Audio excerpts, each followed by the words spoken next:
Bismillah. Amalan pasca salat.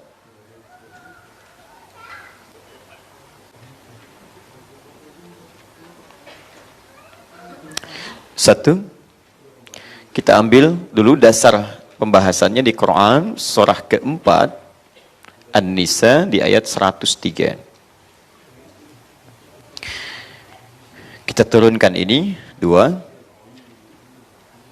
Kita ambil Quran surah kedua dulu Al-Baqarah ayat 152. Tiga, bisa keluarkan Quran misal surah ke-15 ayat 9. Empat, bisa kita turunkan Quran surah ke-54, ini selalu terbawa ayat 17, ayat 22, ayat 32, ayat 40. Kemudian 5, kita coba turunkan Quran surah 7 ayat 205. Kemudian 6, kita coba juga turunkan Quran surah ke-20 ayat ke-14. Jangan dipahami sendiri, kita pahami lewat keterangan hadis-hadis Nabi sallallahu alaihi wasallam. Bagaimana mengurutkan semua formulasi ini dalam petunjuk Nabi sallallahu alaihi wasallam. Kita ambil satu, mungkin satu hadis dulu ya, hadis riwayat Muslim. Nomor hadis 591, 593, 594, 597. Ini bisa berbeda-beda, nanti kita urutkan amalan-amalannya. Nanti ini semua akan kembali ke Quran lagi, ya. Tapi ayatnya tidak saya tuliskan dulu supaya ada peluang bagi kita mudah untuk mencatat terlebih dahulu. Bismillah.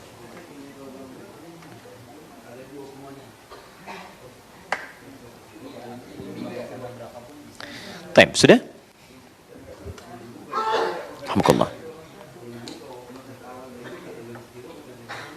Saya beri kesempatan dulu sejenak.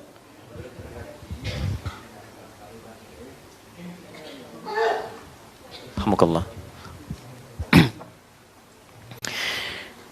Baik. Amalan pasca salat. Apa yang kita kerjakan setelah selesai menunaikan salat? Jadi ingat ya, kalau saya sebutkan setelah salatnya selesai, berarti salatnya tuntas belum? Tuntas ya? Berarti sudah selesai salatnya. Ingat ya, salatnya sudah selesai. Baik, salat dibuka dengan takbir, ditutup dengan salam. Artinya kalau sudah salam, salatnya sudah selesai. Baik, selesai, sudah. Tapi nanti ada paket-paket amalan yang ditunjukkan oleh Nabi SAW, yang dengan amalan ini bisa menyempurnakan kualitas salat yang telah kita tunaikan. Jadi kalau Anda misalnya setelah salam, kemudian beranjak tidak mengerjakan amalan ini, salat Anda sah. Sudah sah, menggugurkan kewajiban, selesai, kewajibannya tuntas. Baik ya, tapi Anda tidak mendapatkan keutamaan-keutamaan pasca salat. Dan keutamaan ini tidak hanya terkait nanti dengan pahala-pahala saja. Karena nanti ada kaitan dengan, mohon maaf, kemudahan dalam pengabulan doa. Ada kaitan dengan kemudahan dalam rizki. Ada kaitan dengan perlindungan saat beraktivitas. Karena ada di antara amalan-amalan ini yang memberikan jaminan. Ketika Anda diganggu oleh sekitaran makhluk dalam aktivitas Anda, Allah akan berikan perlindungan dan kemudahan. Ketika ada kesulitan, Allah akan angkat dan berikan jalan yang lapang. Ketika ada permohonan, ada yang cepat kemudian dikabulkan. Inilah kemudian keutamaan amalan-amalan pasca salat, yang dengan itu kemudian Nabi mencontohkan, dan para ulama tegas mengingatkan sedapat mungkin jangan sampai kita lewatkan. Sekalipun hukumnya sunnah, bila dikerjakan ada keutamaan dan pahalanya. Bila pun tak mampu melakukan, maka Anda tidak berdosa di dalamnya, tapi kehilangan keutamaan dan pahalanya. Jelas sampai sini? Baik, yuk kita mulai bahasannya. Bismillahirrahmanirrahim. Allah berfirman di Quran surah keempat An-Nisa ayat 103. Fa'idha qadaitumus salat. Jika Anda telah tuntas mengerjakan salat. Tahan.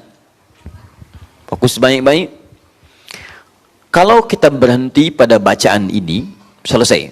Fa'idha qadaytumus shalah. Misal berhenti di sini, wakaf di sini, jika Anda telah tuntas mengerjakan salat.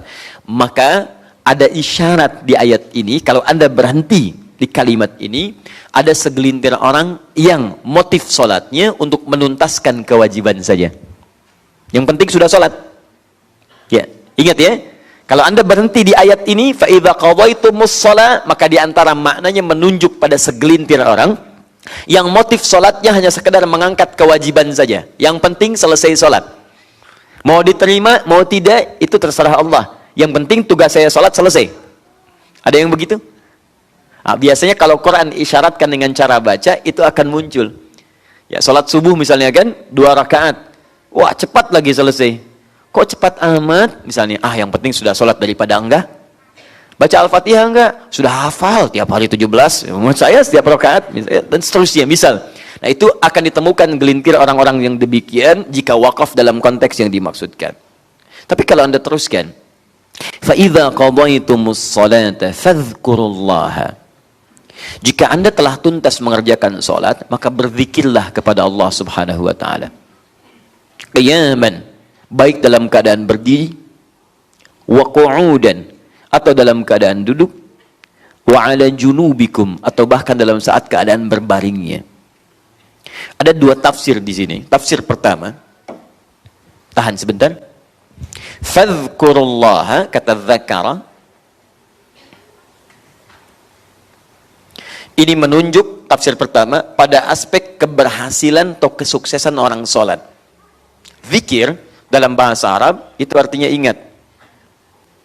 Hal yang mengingatkan kita kepada Allah. Jadi kalau orang berhasil sholatnya, mohon maaf, itu bukan sekedar menuntaskan kewajiban dia sholat. Tapi sholat itu melatih dia untuk ingat dan tersambung kepada Allah Subhanahu wa Ta'ala dalam seluruh aktivitasnya pasca sholat. Karena itu amalan ini disebut dengan sholat. Terambil dari akar kata silah.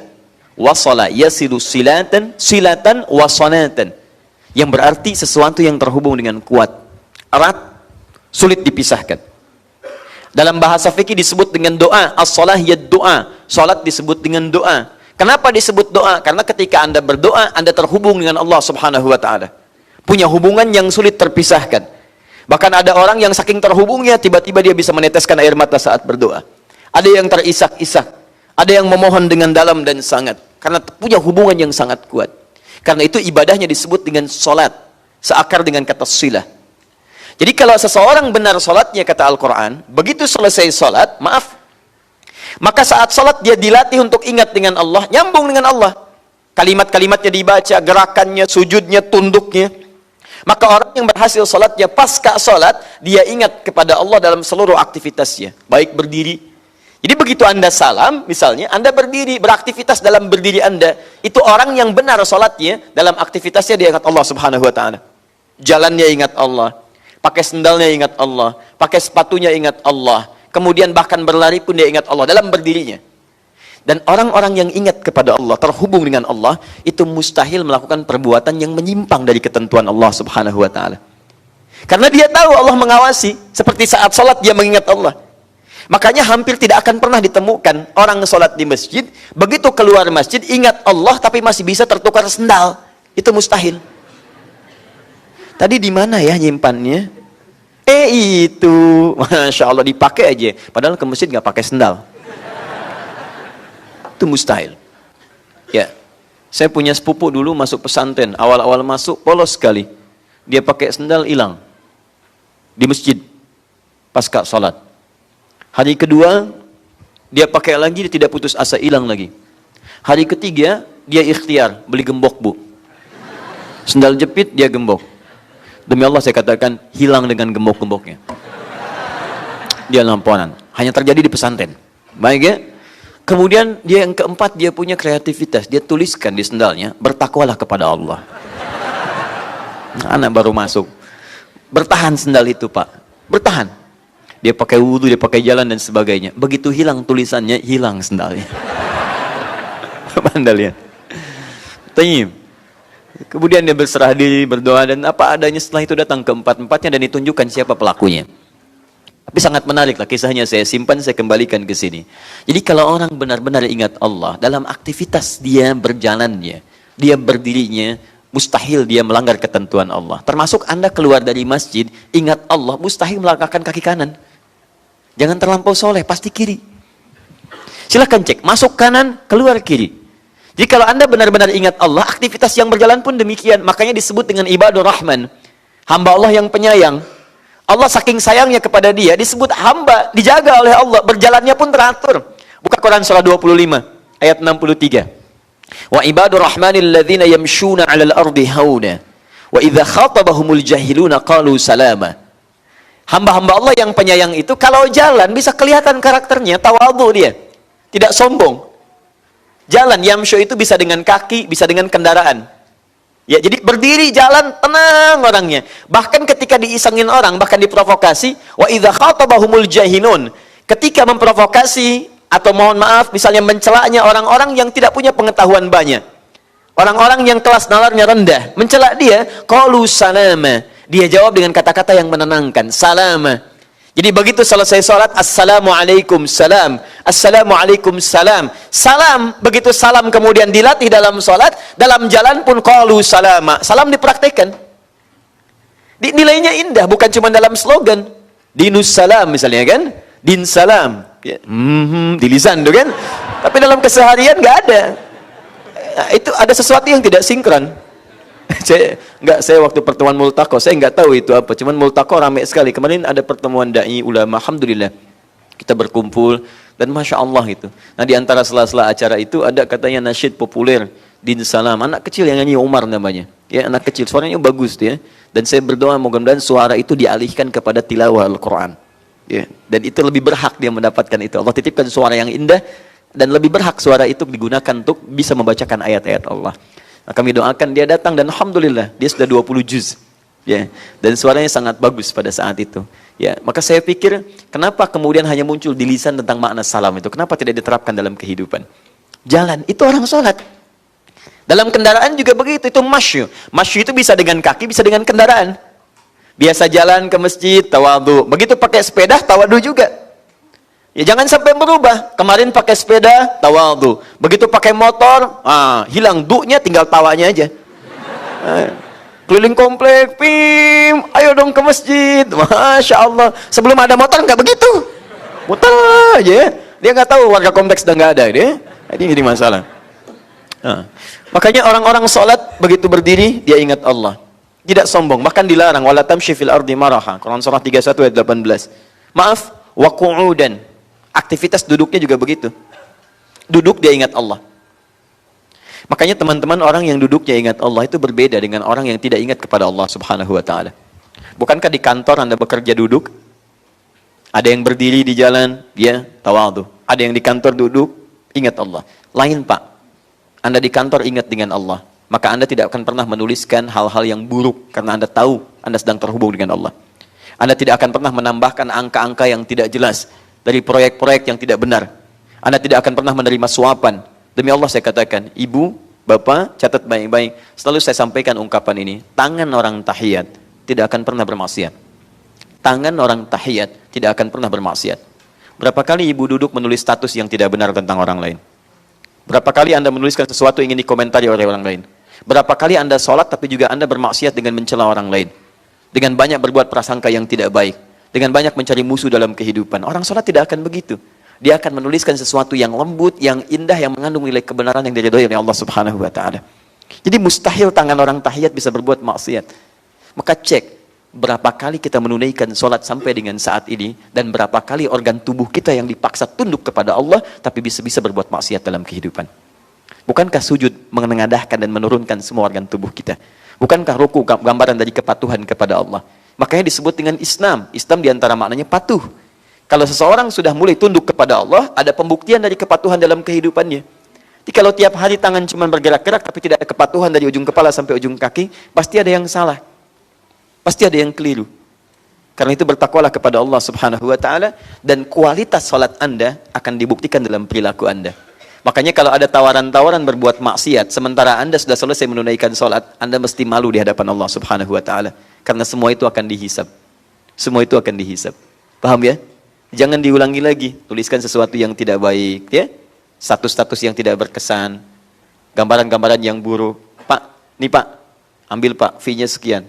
Sudah.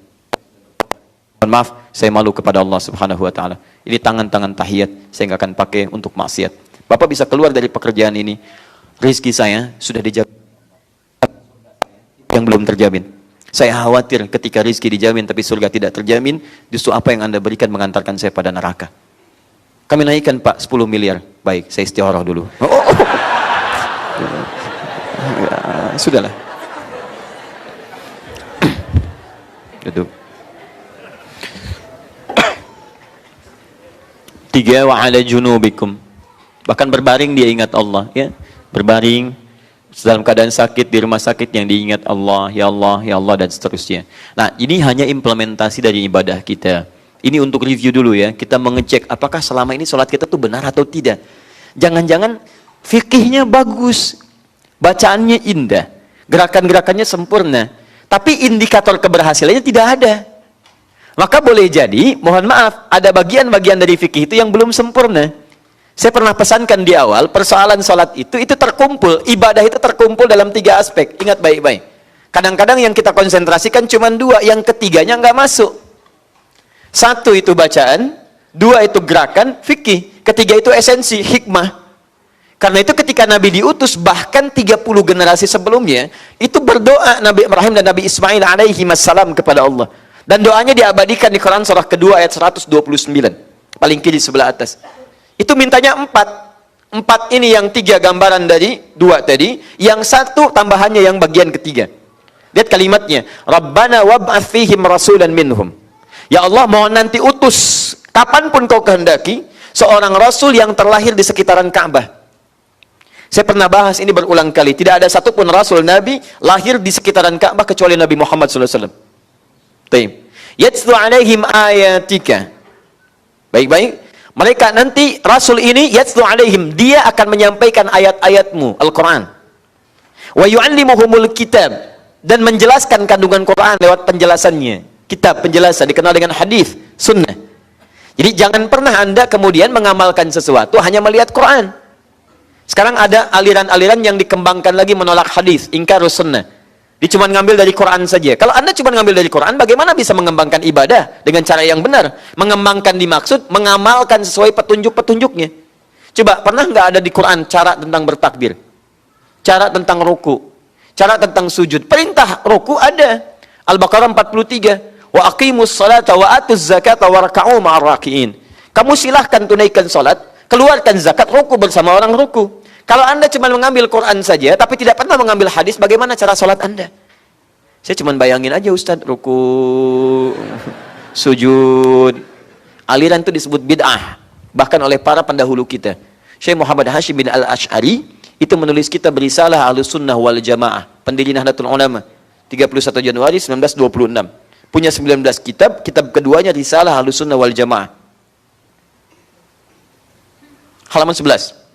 Paling kiri sebelah bawah, yaitu beliau menyebutkan satu aliran yang sifatnya tidak maksimal dalam beribadah kepada Allah Subhanahu wa taala, disebut abahiyun. Wa minhumul abahiyuna, di antara orang-orang aliran bid'ah yang muncul banyak di tanah Jawa tahun 1333 Hijriah adalah aliran abahiyun. Siapa abahiyun itu? Itu adalah orang-orang yang konsentrasinya banyak berzikir, zikir-zikir tapi salah tujuannya. Apa tujuan dari zikirnya? Untuk mengumpulkan kemampuan-kemampuan kekuatan sehingga dia merasa dekat dengan Allah dan merasakan hatinya sudah bersih.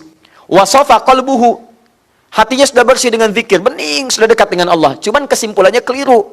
Banyak alirannya konslet. Ya. Apa yang menyebabkan konsletnya? Dia menyimpulkan karena sudah dekat dengan Allah, nggak perlu beramal lagi. Karena sudah dekat. Jadi kalau antum yang beramal, antum masih latihan nih, masih latihan. Kalau dia menyimpulkan sudah dekat, hatinya sudah bening, bahkan kalau maksiat pun gak akan dihukum saking dekatnya dengan Allah. Itu aliran yang salah. Jadi kalau Anda menemukan yang seperti itu kata Syekh Hasyim Asy'ari, ini aliran menyimpang, tinggalkan. Ini sesat. Kata beliau menyimpang, sesat, tinggalkan. Tinggalkan. Antum datang misalnya, wah, gelarnya banyak. Sekarang kan susah dibedakan antara kiai dengan dukun. Kiai pakai peci, dia pakai peci. Kiai pakai sorban dia lebih panjang. Kadang dia ingin Batman gitu kan, susah. Nanti besok kayak pakai helm dia pakai juga gitu. Dia susah. Jadi penampilannya hampir disamakan. Anda datang, begitu datang misalnya diajari macam-macam, tiba waktu sholat, Allahu Akbar, 15 menit, 30 menit, 1 jam nggak bergerak. Anda tanya, Pak Kiai, sudah adzan apa nggak sholat dulu? Ade masih latihan. Kalau Bapak, jasadnya di sini, rohnya sedang sholat. Wow, Masya Allah. Nah, yang seperti itu kata beliau itu menyimpang, tinggalkan. Karena mustahil, hakikat tidak akan pernah menyimpang dari syariat. Ma'rifat yang benar tidak akan keluar dari jalur syariat. Di orang-orang yang ma'rifat itu syariatnya jalan. Jadi kalau syariatnya nggak jalan, bukan dia. Bukan. Ya. Saya menarik ini. Berapa waktu yang lalu, saya mimpi ketemu Gus Dur, Kiai Haji Abdul Rahman Wahid. Itu cucunya yang mengarang kitab ini. Cude Kiai Haji Hasim Al-Asy'ari. Saya mimpi, saya kisahkan kisah ini. Saya bacakan bukunya, saya bacakan kitabnya. Ini Gus, kitab gini, Datuk Anda menulis kitab begini. Beliau senyum aja, ketawa gitu.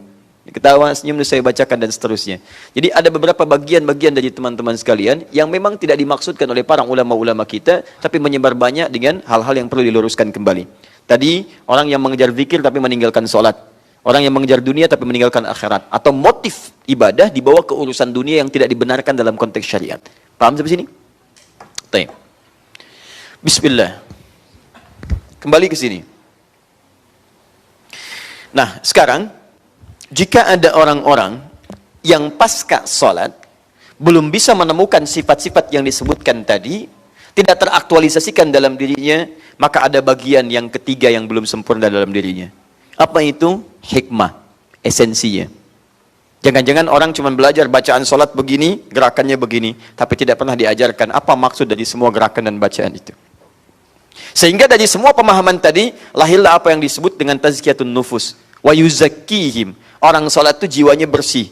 Kalau jiwanya bersih, maka semua bisikan yang lahir dalam jiwanya akan ada nilai-nilai kemuliaan. Kalau dari jiwanya itu bagus, datang kemudian ke mata, mata hanya akan melihat yang bersih-bersih, yang baik-baik. Masuk ke lisan, lisan akan bicara yang mulia-mulia. Nggak akan keluar kata-kata kotor. Bahkan untuk membalas celaan pun, dia nggak punya kekuatan, susah. Takut keluar hal yang sama. Antum kenal Al-Hasan cucunya Nabi? Ayo kenal. Saya pernah kisahkan ini ya di sebagian tempat. Itu Masya Allah luar biasa. Al-Hasan itu diduga dalam sejarah itu yang paling mirip dengan Nabi SAW.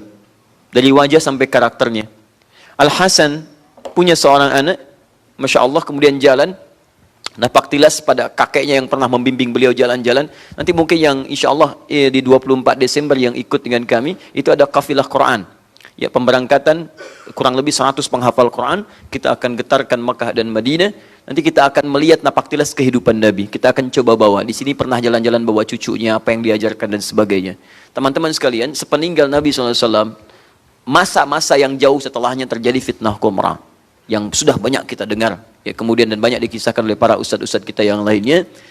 Kisahnya sederhana, Al-Hasan sedang berjalan dengan putranya, tiba-tiba ada yang mencela habis di hadapan beliau. Kamu ini begini, dicela habis. Tapi Al-Hasan cuma diam. Diam. Sampai anaknya bingung. Fantalaqa, begitu selesai orang itu pergi yang mencela, kemudian anaknya berkata, ya abati lima lam tarud. Abati, bahasa yang sangat indah, sopan. Ada abi, ada buya, ada abati. Saya pernah terangkan. Tapi yang digunakan abati. Ya abati, duhai ayahku sayang, dengan hormat nanda kepada ayah. Kalau abi itu panggilan hormat saja. Kalau buya, itu panggilan sayang.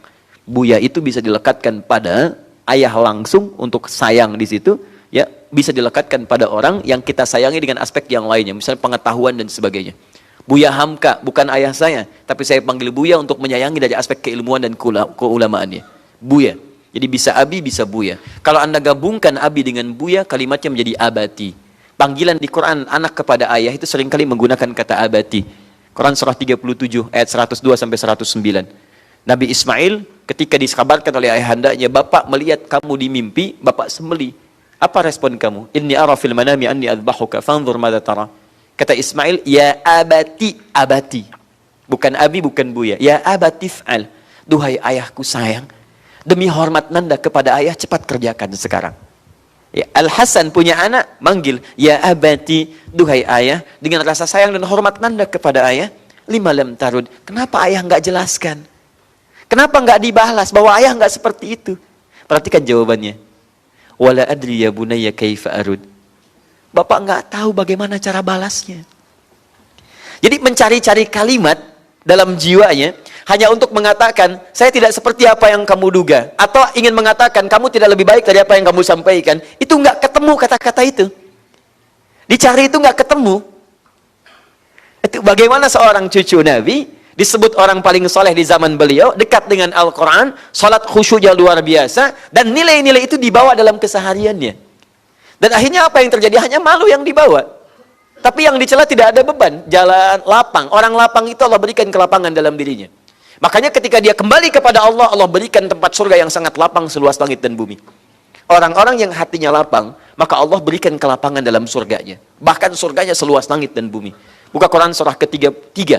Quran surah ketiga, Ali Imran ayat 133 sampai 134. Wasari'u ila maghfiratin min rabbikum wa jannatin arduha as-samawati wal ardu u'iddat lil muttaqin.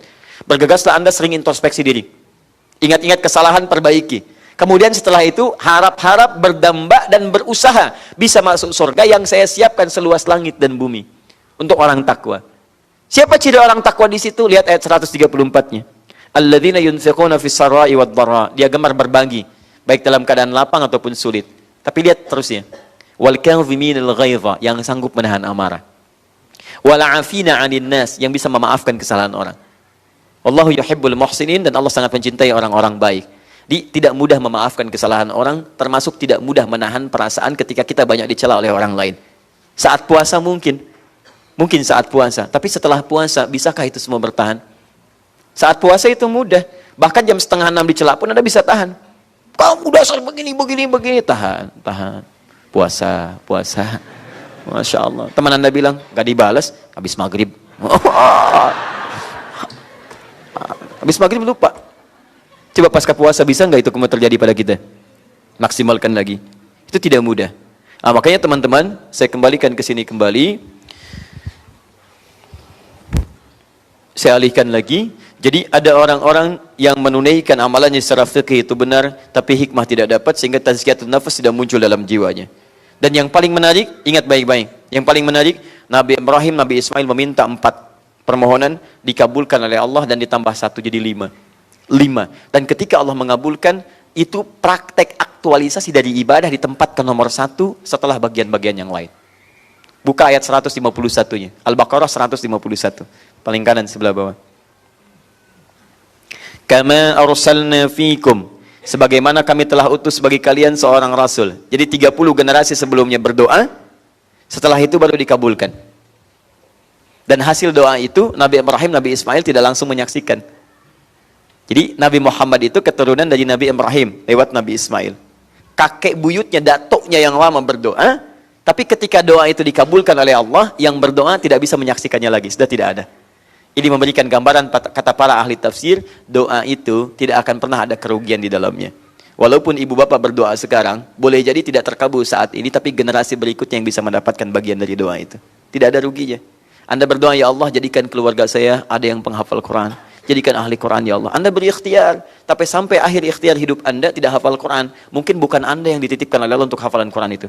Pahala Anda ingin diberikan tanpa Anda sulit untuk meraihnya. Cucu Anda yang hafal.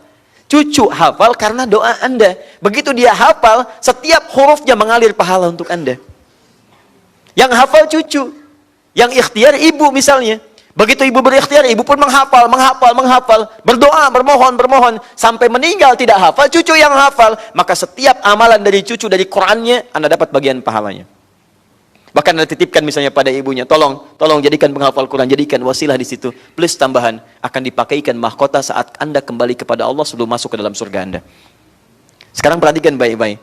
Nabi Ibrahim berdoa, Nabi Ismail berdoa, 30 generasi setelahnya, baru kemudian terkabul. Kama arsalna fikum rasulan minkum. Sebagaimana kami telah kabulkan, kami utus seorang rasul yang lahir sekitaran Ka'bah dari golongan kalian.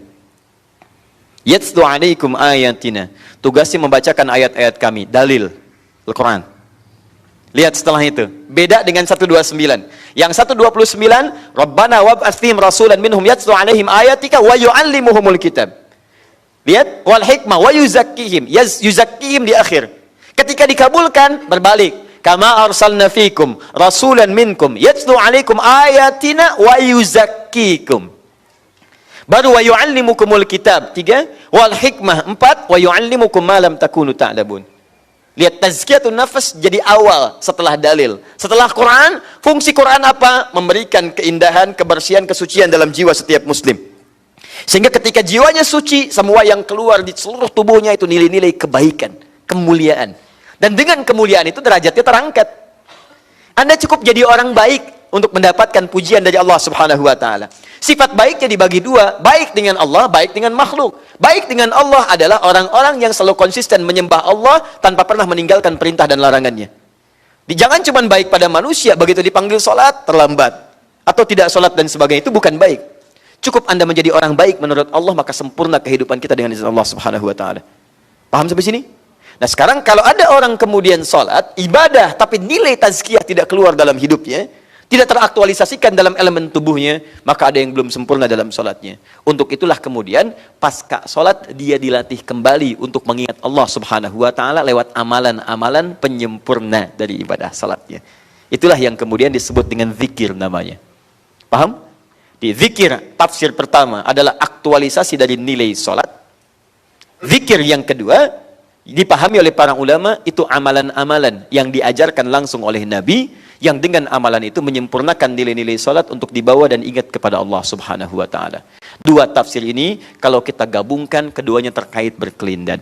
Di orang-orang yang belum terhubung dengan Allah setelah salatnya, maka kerjakanlah amalan-amalan ini untuk melatih ia semakin terhubung dengan Allah Subhanahu wa taala. Paham sampai sini? Baik. Pertanyaannya, amalan apa saja yang disebutkan dalam bentuk kalimat zikir ini dalam turunan-turunan Al-Quran dan disusun kemudian lewat hadis-hadis Nabi Sallallahu Alaihi Wasallam.